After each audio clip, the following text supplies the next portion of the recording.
Welcome to Engedrian. If this is your first time listening, or even if you are returning, be sure to follow us on Facebook, X, formerly Twitter, Instagram, TikTok, and YouTube for additional content, battle maps, and background details. We hope you are enjoying our adventure. Let's see what happens next.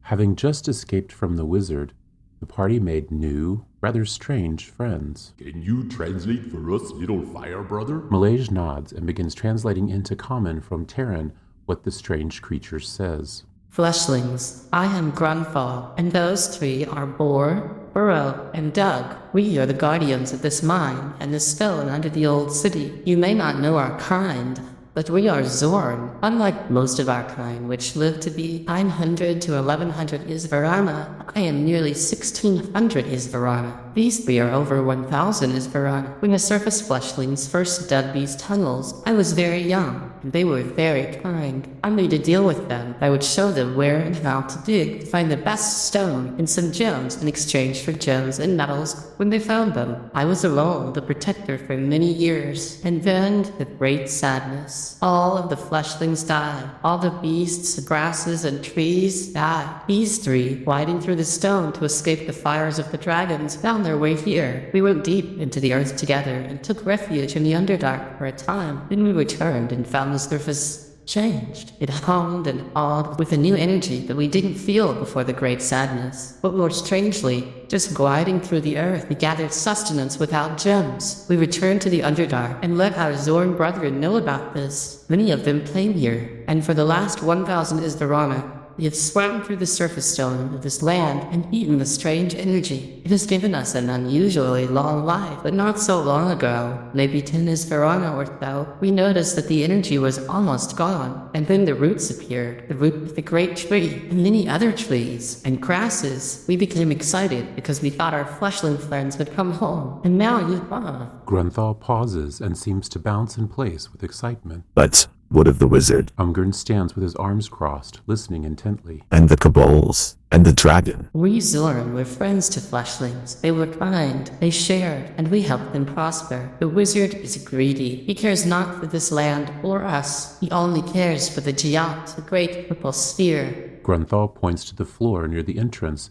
and everyone suddenly realizes there is a faint purple glow coming from the hole. I discovered this sphere long ago, when I was very young. I told the fleshlings about it, and their goal was to dig to it, which they did. The mystics and magics of the sphere were sacred to them, and as such, I guarded it from offense. But the wizard only wants to remove it from this place. The dragon is our friend. Her name is Gorinthos. When the dark energy was eaten by us, the Giat called to her. She was fleeing a great evil. She flew across a very long distance to enter this tunnel and settle in the Giat. We befriended her and told her we would always protect the Giat. And you have just recently fed her. We told her it was you. She wants to meet you. The Zorn continues to bounce with excitement, and the other three Zorn swim in and out of the stone with bizarre grins above their eyes. So, the kobolds are her minions? Fodinus stands next to Umgren and considers what this could mean, very concerned. No, those are the evil that pursued her from where she fled. The wizard killed 6 of them, of course, but some survived, and they have with them a strange beast of amethyst, like our dragon friend. We are not sure, but it may have once been her servant, but now it has been corrupted and only wants her to return. They are in the level above this one. We keep them at bay and away from Corinthos. We 4 are sworn not to hurt fleshlings by the promises we made so long ago. That is why the wizard is tangled up in the roots above and not dead. But you could defeat them and assist our dragon friend. Will you help us?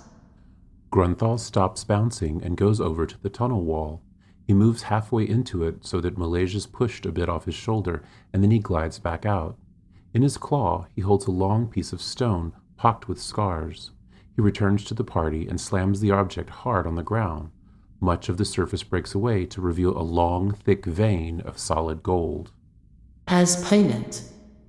Grunthal begins bouncing again, and Malaysia giggles with the creature's glee. Fodinus, contract work such as this is your arena, not mine.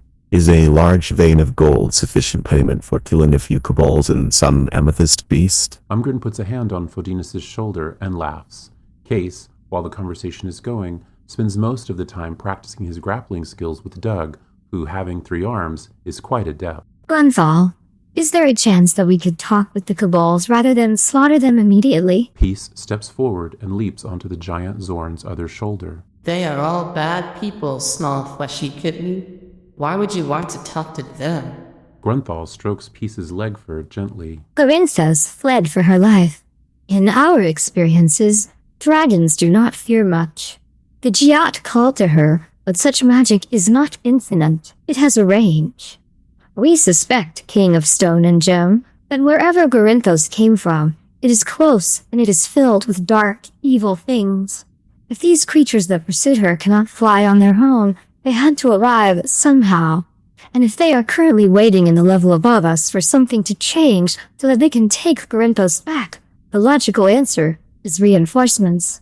Questioning them may be of great importance. Peace extends their claws and scratches the rock beast's stony surface, making its eye roll around with glee. Yes, I see your logic, small fleshy kitten. We can help you trap one, but you should kill the rest, and Corinthos will happily eat them.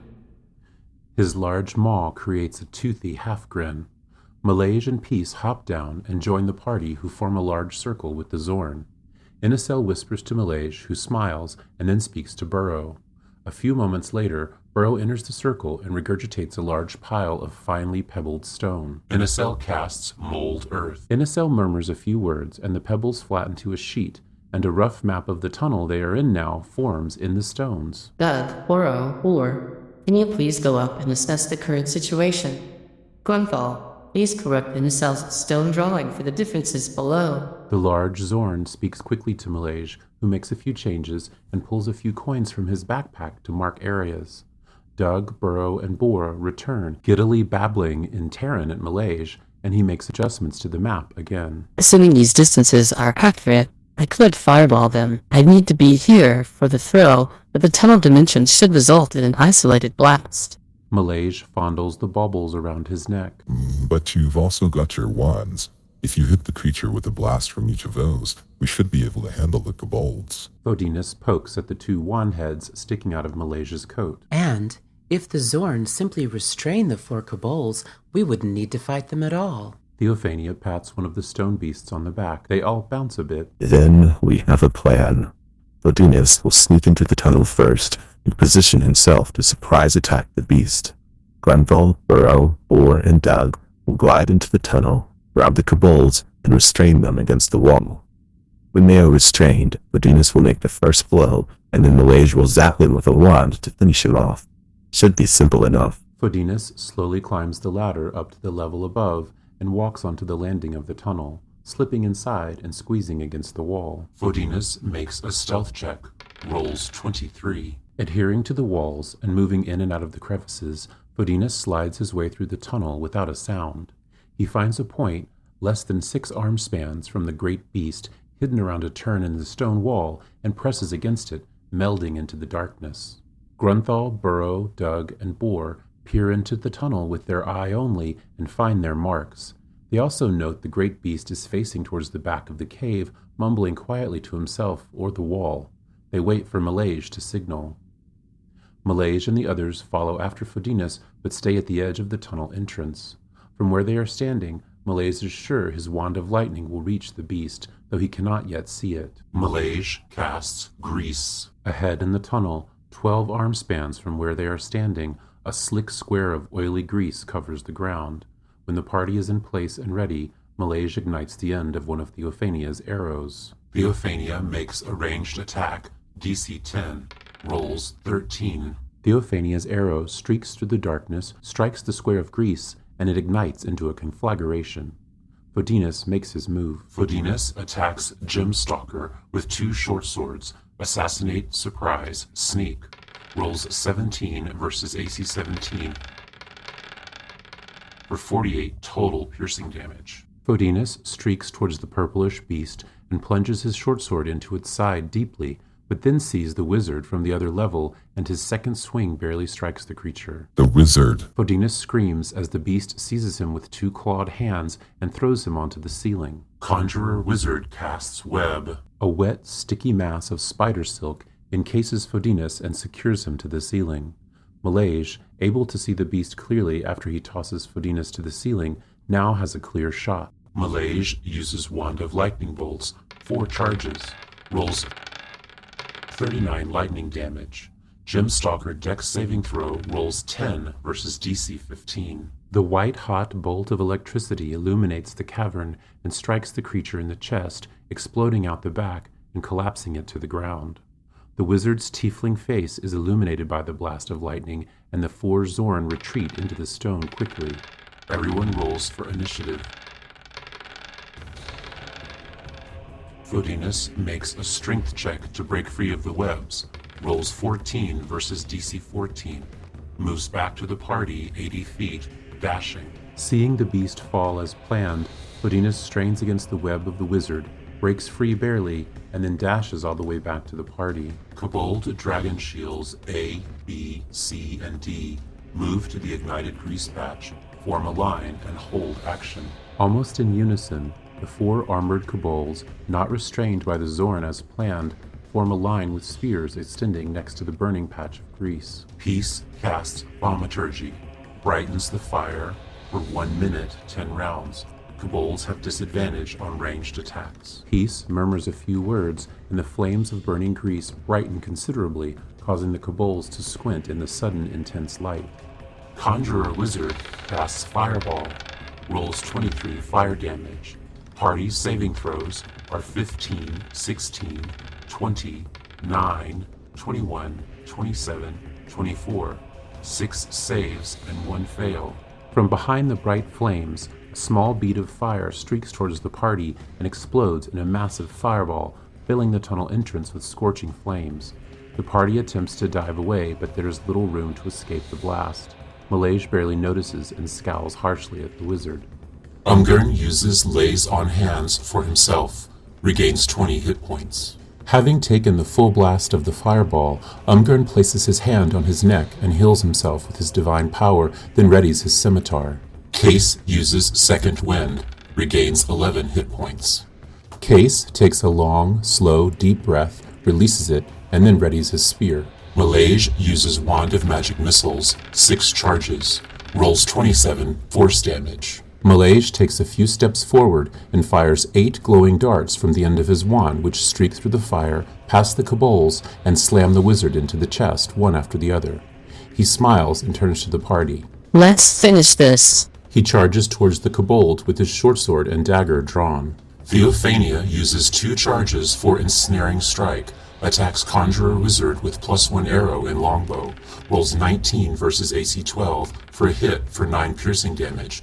Wizard Strength saving throw DC 15 rolls 19, critical -1.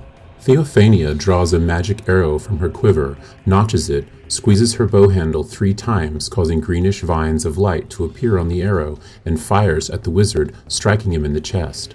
Vines erupt from the wound, but the wizard spins his body in quarterstaff, reducing them to wilted strands. Inicel moves 30 feet, casts Flaming Sphere, 2nd level, rams the sphere into Conjurer Wizard. Rolls 8 fire damage. Wizard rolls 3 critical fail dex saving throw.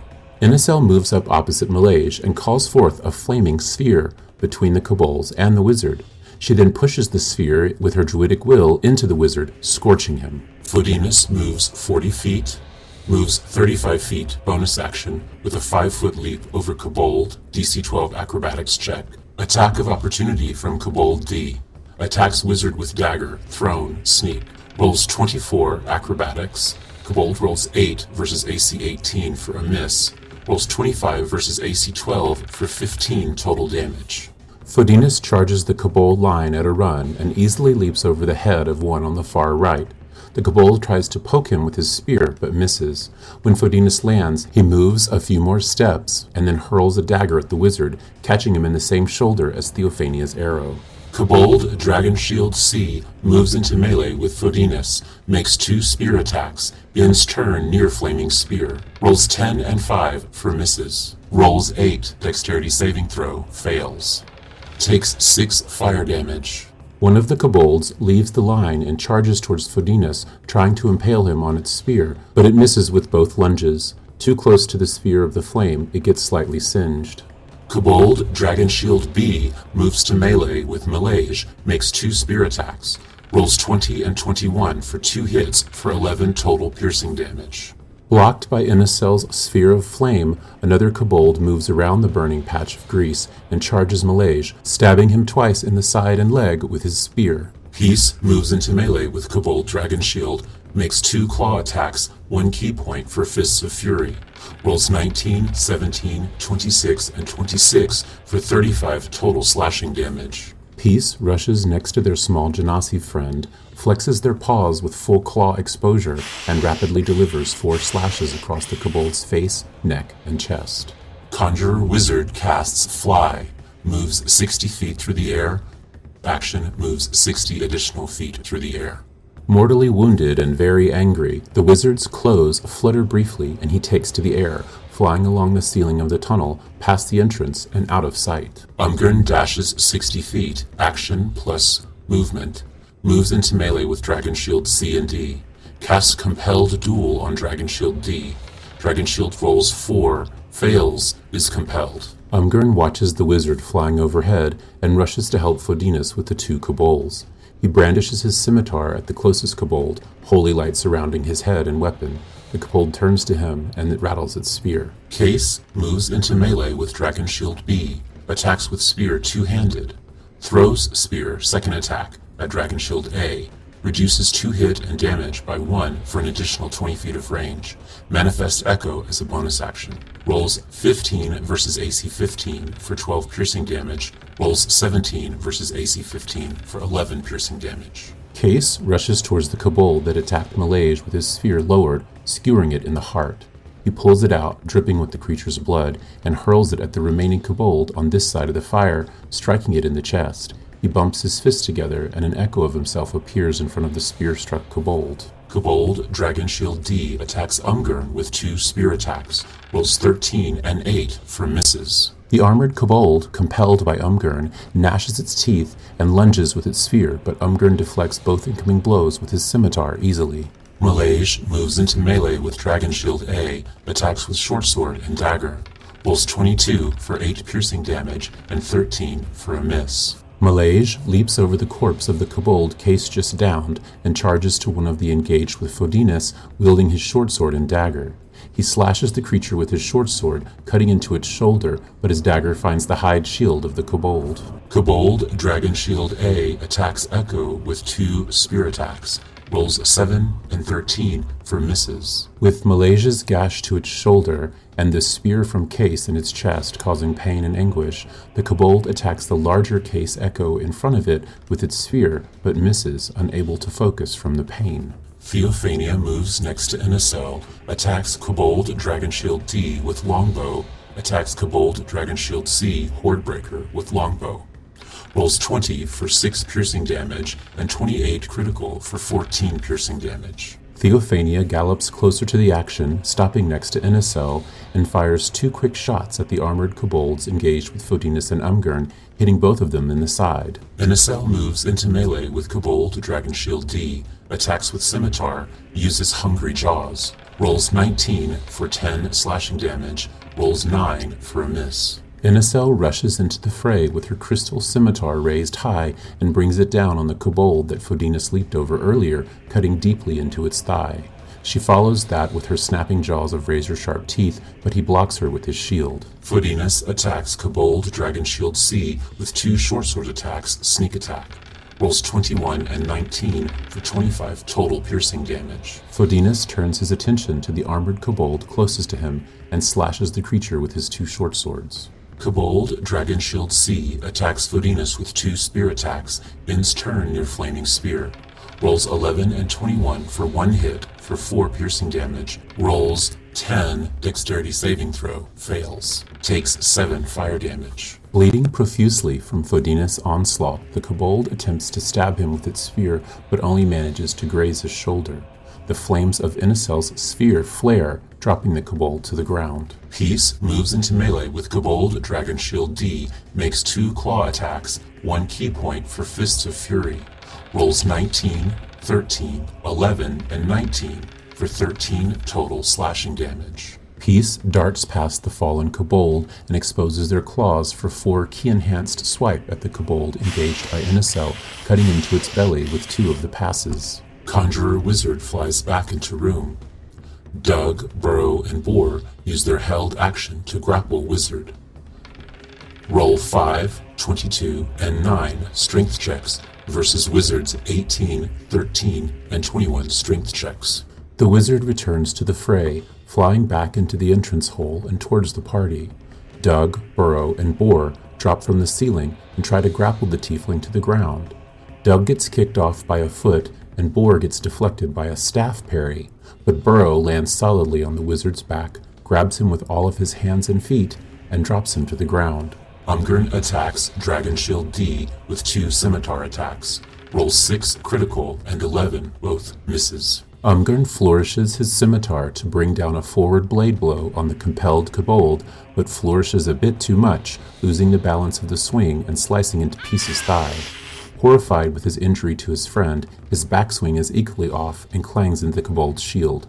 Peace hisses loudly at Umgren. Case makes 2 attacks on Dragon Shield with echo-based punches, moves 30 feet to Wizard, Echo vanishes. Rolls 23 and 24 for 21 total bludgeoning damage.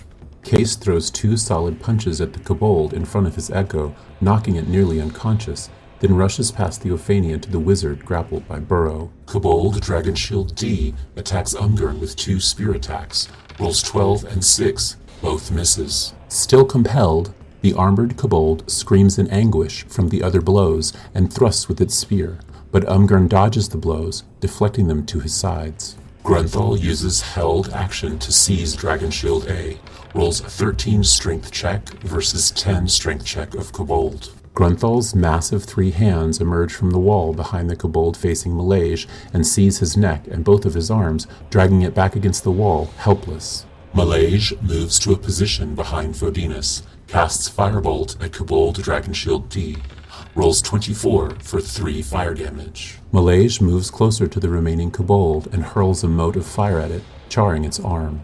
Kobold Dragon Shield A makes a strength check versus Grunthal's strength check to break free. Rolls a 4 versus 25. The kobold, restrained by the large Zorn, struggles to break free from the rocky grasp, but cannot move in the stony arms of the creature. Theophania casts Hunter's Mark, attacks Kobold Dragon Shield D with longbow, rolls 25 for 7 piercing damage and 3 Hunter's Mark damage. Theophania notches an arrow in her longbow, squeezes the handle, causing a red glow to manifest over the remaining kobold, and releases the arrow, which enters its left eye and protrudes a finger's length from the back of its skull. The party receives 700 experience points each. Inacel, Malaysia, Umgren, and Theophania have reached 5th level. Theophania learns Pass Without Trace. The struggling wizard, seized by Burrow, Doug, and Boar now, has 2 stony hands on his mouth and at least 1 on each limb, pinned to the floor. Case and Fodinus move over next to him and begin relieving him of his possessions. Case receives a dagger, an orb, a spell book, and a coin purse containing 46 gold pieces and 35 silver pieces. Fodinus receives a quarterstaff, a small backpack, a gold necklace, and a small brass key. Peace and Theophania motion for the Zorn to lift the wizard to a sitting position, Doug forming a makeshift stool of itself while holding the legs and 1 arm. Peace nods to Burrow, whose hands are over the wizard's mouth, and it releases his mouth and grabs his hair and neck. Talon, you are no friend to this place or us. Moreover, you are thought to be within the confines of Aurelia's magic, which means an innocent person is confined instead. Tell us how you came to be here, and please tell us what you think we should do with you. And please keep in mind, our master can easily locate and communicate with Aurelia. Peace stands tall for their very short stature, arms folded across their chest, glaring. Theophania stands behind them, looking equally daunting. Callan glares at them angrily and then drops his head.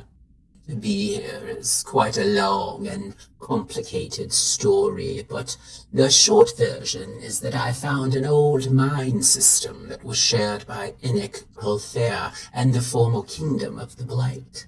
I hired a guide who helped me navigate the ancient passages until we emerged on this side, not far from here. I had to dispense with the guide because she immediately became excited about what she saw and clearly was going to tell others. I couldn't have that. As for my fate, were I you, I'd probably turn me over to Aurelia and condemn me to a horrible death at her hand. Or perhaps I would throw myself to the dragon below as a meal in payment for my plot to steal her gems. But I am not you, and I am a relic seeker, so I'd probably interrogate me to see what wondrous items I might have to bargain with my life. Callan smiles devilishly and visibly relaxes while still restrained by the Zorn. Peace, not being moved by wealth, but always stirred by history, shifts their weight and quickly looks over their shoulder at Theophania, who nods with a frown. Case and Fodinus now sit with their legs crossed, Callan's things hidden in their bags of holding, listening intently. Callan, what do you have in your possession that you could offer us to bargain for your life? Peace asks the question with disdain and mockery, sure that this might be some sort of trick. Well, let me show you my chest of treasures. May I? I promise I have no access to my magic in my current condition. He nods to the arms of the Zorn. Peace and Theophania gently wave them away, and the Zorn release him. Peace's spear quickly connects with Callan's neck. Just in case. The cat smiles and moves with the wizard as he stands and walks towards Fodinus and Case. The small brass key, please. Fodinus retrieves it from his bag and hands it slowly to the wizard. Callan takes the key, drops slowly to his knees, and appears to insert the key into the air, about a hand's length off the ground. An audible click is heard, and a small chest appears. It measures about half an arm by a hand by a hand. He lifts the lid of the box, and it suddenly expands to almost a full arm span by an arm by an arm. Inside are what appears to be 24 equally sized cubbyholes that contain either gems, coins, scrolls, weapons, potions, jewels, maps, or books. Theophania's eyes go quite wide, as do Fodinus and Case, but Peace is unmoved by the magical display. And what in this box is worth your life? The cat readjusts their shoulders and stands firm. Callan smiles at the cat and cocks his head to the left. He makes a deep bow to the cat, and as he stands, reaches inside his robes, revealing the opening of a bag hidden among the folds of his cloth. He dives onto the box. Everyone get back. Peace screams loudly and pushes Theophania out of the way as best their little cat body can. Theophania grabs the cat by the scruff of their neck and gallops backwards.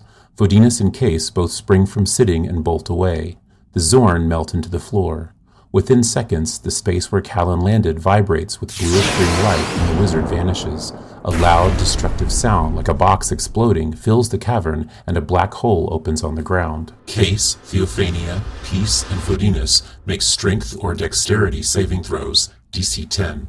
Roll 28, 8, 24, and 11. Case and Fodinus stabilize themselves against the tunnel walls, but Theophania, with Peace in her hands, is pulled towards the black hole. Case and Fodinus make strength checks, DC 18. Roll 22 and 7. Case and Fodinus rush towards the centaur, and Case collides with her, knocking all three of them away from the hole and flat on the ground. Fodinus tries to assist, but only manages to hold on to her saddlebags.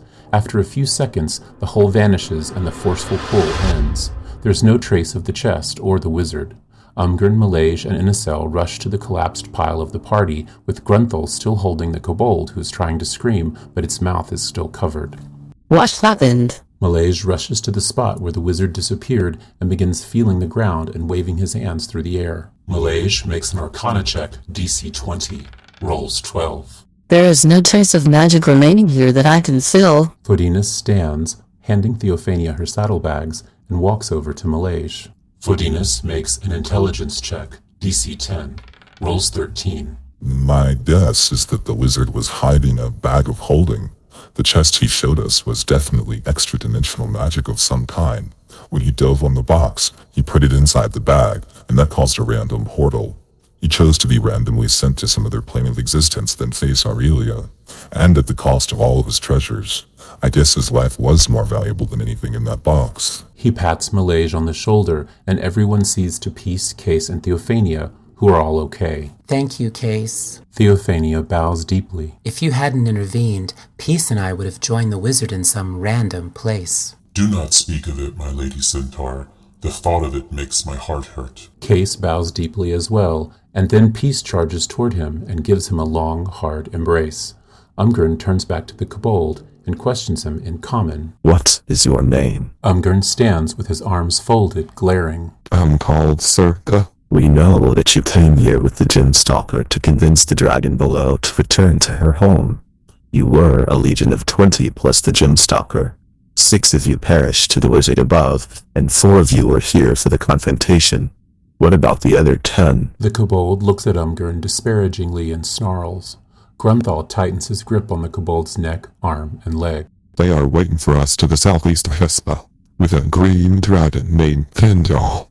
If we do not report back to them by sunset tomorrow, they will enter the tunnels as a second wave and retrieve Grinthos. The kobold, wearing only a dirty undershirt and dirty pants, continues to struggle against the large Zorn. I don't think there is anything more we can learn from this one, but if we let him go, his companions above will know we are here and be prepared. Our best way to surprise them is to keep Circa here. He looks to the party for ideas. Gorinthos is probably hungry. Footinus folds his arms with a fake look of complete honesty. The kobold seems to visibly shake. Kobolds are tasty snacks for dragons. Grunthal laughs and smiles with his large distorted maw as Malaysia translates. Malaysia, understanding the humor but not wanting to extend the cruelty any longer, taps Inicel on the shoulder. Let's tie him up in a cell, and then let's take care of the others. Theophania nods to both, and they begin inspecting the bodies of the other 3 kobolds and preparing for a way to bury them. Bora, Burrow, and Doug move over and watch quietly. Once the bodies have stripped all their belongings, wrapped with some cloth, and have herbs, flowers, and shiny stones placed upon them, Inicel looks up. Theophania receives 8 gold pieces, 17 electrum pieces, 10 silver pieces, and 13 copper pieces. 3 spears, 1 almost new but 2 in terrible condition, 3 shields, 2 of low quality and 1 destroyed, and 3 leather armor, 1 of low quality and 2 destroyed. A small unpolished red gem, a heavy rock crudely painted with a red dragon, and a giant spider fang on a string. These tunnels are solid stone. It's the same problem with the other remains. She sighs. Ah, you want to place them in the stone? Doug smiles and bounces slightly. Inicel nods. Burrow and Boar begin bouncing as well. No problem. Doug, Burrow, and Boar each take a body and move over to the tunnel wall. Unlike their normal fluid gliding into the stone, they now proceed a bit more slowly, and Inicel, Theophania, and Malaysia watch as the stones seem to move away from them like water as they move deep inside with the bodies. They vanish, and the stone reforms a solid wall. After a few moments, they glide back out. All 3 stand with their hands up, slightly bouncing. Inicel smiles and nods. She pulls the remaining packets from her bag as Theophania and Malaysia prepare the body of the Gem Stalker. Malaysia makes an Arcana check, rolls 17. Malaysia and Theophania salvage 11 amethyst crystals from the skin of the Gem Stalker, as well as 6 claws, but the heart of the beast is already destroyed and unsalvageable. Malaysia receives 11 amethyst crystals which have the following properties. As an action, make a ranged attack to throw one of the crystals at a target within 10 feet that it can see. On a successful hit, the target takes 7 1d10 plus 2 force damage, and the target teleports to a random unoccupied space within 30 feet. 440 gold pieces total value. Malaysia also receives 6 Gemstalker claws, used in jewelry and decorations, semi-translucent bone, 60 gold pieces total value. They wrap the body in cloth, add flowers, herbs, and some shiny stones, and then Doug and Burrow take it into the wall together. Boar takes all of Inicel's packets of remains and does the same. After a few minutes, all of the bodies have been cleared, and the equipment of the kobolds are all that remain. Circa, watching all of this, visibly calms down and then clears its throat as if to speak. Grunthal removes his claw from its mouth. Circa is most pleased with your care for my dead lizard druid. You are most unusual. The wizard who was here, he claimed he would help us with the dragon, but he was lying. He was only lies. Varsik, the Gemstalker, was about to kill him when you arrived. We owe no loyalty to him. And in that regard, our master that sent us here to retrieve Corinthos, he is also cruel. I know his intentions with Corinthos were dark and unsavory and evil. I was born in Oldestal and captured as a young child and taken to Centernalfus. The creatures there are evil and malicious. I did what I could do to survive. Of my legion of 20, 2 of us were slaves sold to Centernalfus from Pathulia that I know of. Portro, who was also a slave like me, is above with the others. He is like me. We do what we have to survive, but we want to go home. If I pledge my loyalty to your party, please spare me. I will help you defeat the others above, but you must save Gotro and I and return us home. Inicel makes an insight check, rolls 24, natural 20. This little kobold speaks true, Umgern. And as a friend to Oldestal, and as Fodinus is a child of Oldestal, it is our duty to protect our people. She bows to Umgern in deference and seeking pity. Then it is settled. We arm Circa and give him a potion of healing in a cell. Circa, you will return to the party above. The question is, what will you tell them? A long, slow grumble erupts behind the party as a purplish-blue head of a dragon moves into the entrance, its long neck moving its head 2 arm spans into the tunnel and then settling. Corinthos smiles at the party. I hear everything in these tunnels, a unique echoing effect of my amethyst chamber. I do thank you, fleshlings, for helping my earthen friends rid me of this initial threat, but the one above is more dire. You see, my exact location was not known to Centernalfus.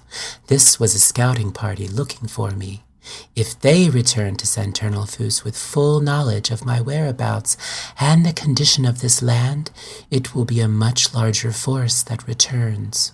Spare Circa and Gotro if you can, but for the sake of the re-emerging life of the Blight, you must not let any of the others escape. I cannot assist you, unfortunately, because one among them carries a special set of iron bands that are attuned to my amethyst nature. They would entrap me as soon as they saw me. Keenjaw is an especially cruel and malicious dragon, one of the worst. The kobolds that serve him are his loyal minions and just as bloodthirsty. She pauses and rests her head on the ground. Doug, Burrow, and Boar immediately move to her and begin massaging her face, neck, and arms. Grunthal moves close to the party. Although Our Lady Corinthos is fully supplied with all of the energy and nourishment she needs by residing in her crystal cave below, she cannot remain there much longer. Her body grows weak from lack of sunshine, fresh water, and free air flight. If we do not eliminate the threat above, she may succumb within a few weeks. A small tear forms under Grunthal's large eye and falls to the ground as a tiny quartz. Malaysia moves over to the dragon and strokes her nose and maw. Are the iron bands the only threat that will keep you from joining the fight, my lady? The dragon opens her eyes, smiles slightly, and nods. She closes them and returns to light slumber. Umgern, I have a plan. If we send Circa to the surface within a cell hidden away, as a tiny spider or something, along with Fodinus sneaking in his bugbear way, we can make contact with Gotro. Circa can alert Gotro to assist. If Circa and Gotro can isolate the one with the bands, Fodinus can take them out, and there's no threat to Corinthos. Then the rest of us with Corinthos can't attack. Malaysia concludes the presentation of his plan, wringing his hands, his hair slightly ablaze. I've learned to create an aura of stealth around me, which may also be effective. Theophania walks towards the entrance and looks up and down the tunnel. These iron bands are attuned to her amethyst nature, but are they restricted to her? Inicel moves close to Malaysia and also strokes the dragon's snout. No, they are typical magical iron bands, but used on me in my weakened condition, they will simply not miss. Corinthos nuzzles her face into Inicel's side. If we have the bands, we have a chance to at least slow down Kinjaw. Inicel stands tall with her staff, twisting it in her hand. The more eyes, the better. Theophania can shout us in stealth. Everyone can use your familiars. Circa, find Gotro as quickly as you can, and find the bands. Once you locate them, Fodinus and Inicel's familiars will alert them to join you. The rest of us will follow you until we are just outside the camp. Umgurn twirls his scimitar. But how do we alert Gorinthos? Malaysia looks concerned and leans against the dragon's head. She opens her eyes, smiles, and vanishes with a loud pop. A few seconds later, a small amethyst-encrusted fairy flutters into the light of Malaysia's flaming hair and lands on his shoulder. That should work. Having just fought for their lives and feeling the strain of the day, the party decides to take a long rest close to the surface in the company of Zorn and Gorinthos before heading out, as they are well within the timeline of the first party of scouts. While they rest and recover, Circa tells Fodinus about Odestal, while Inicel listens and nods. Fodinus seems close to tears hearing someone describe his home that he's never seen in such detail.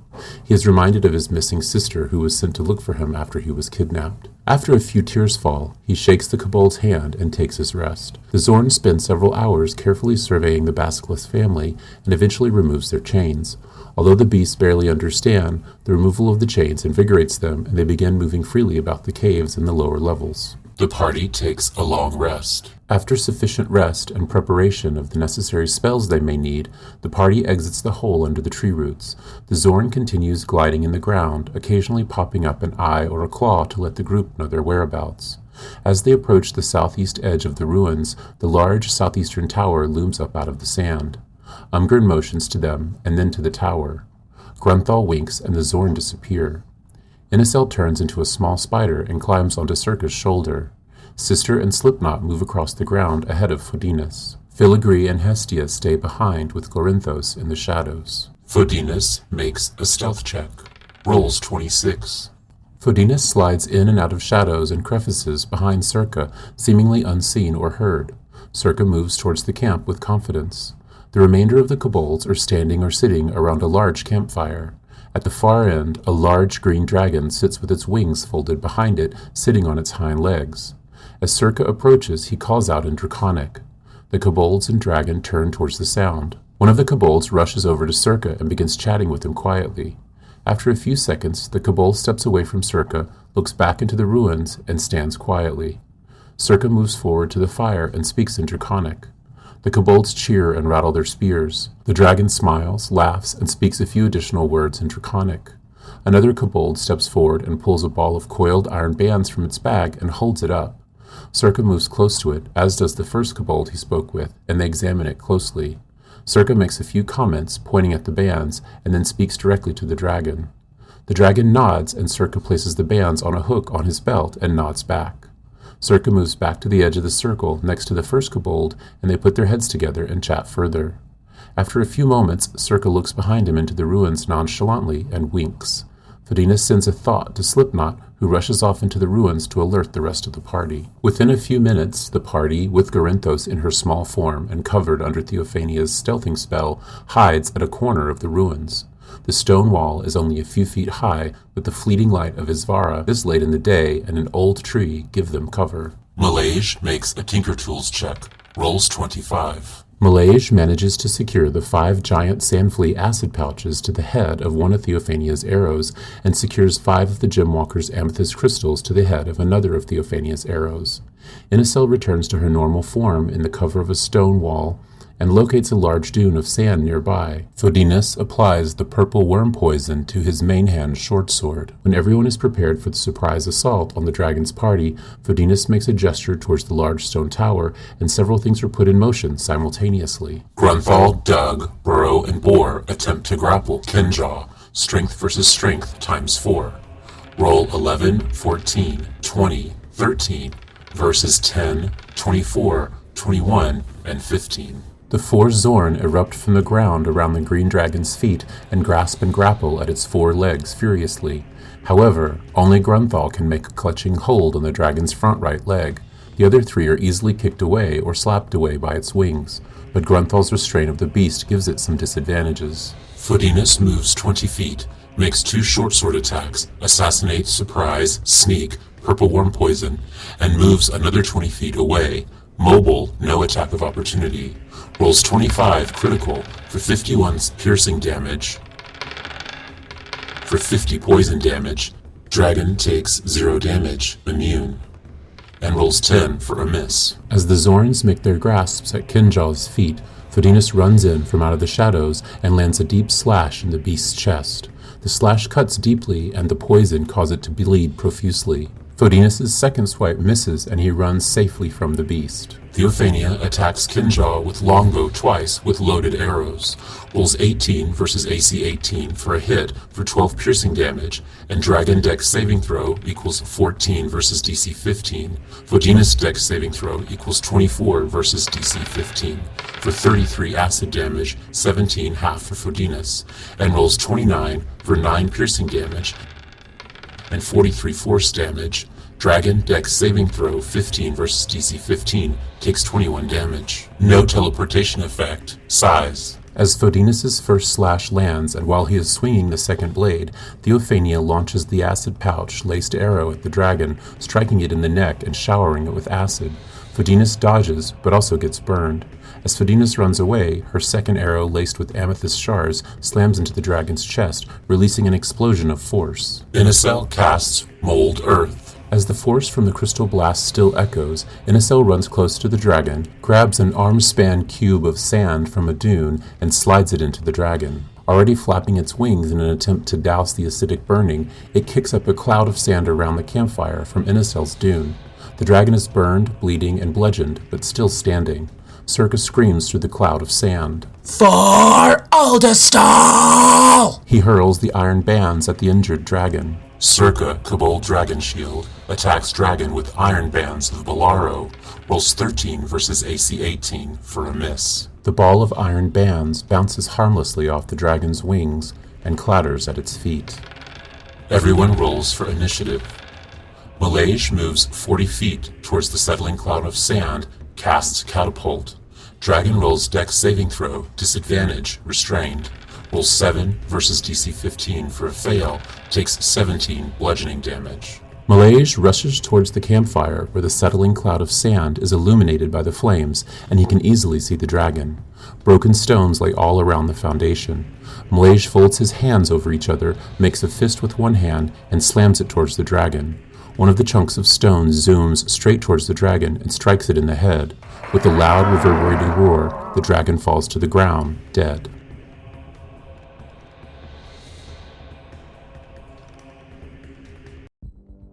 Thank you for visiting Engedrian.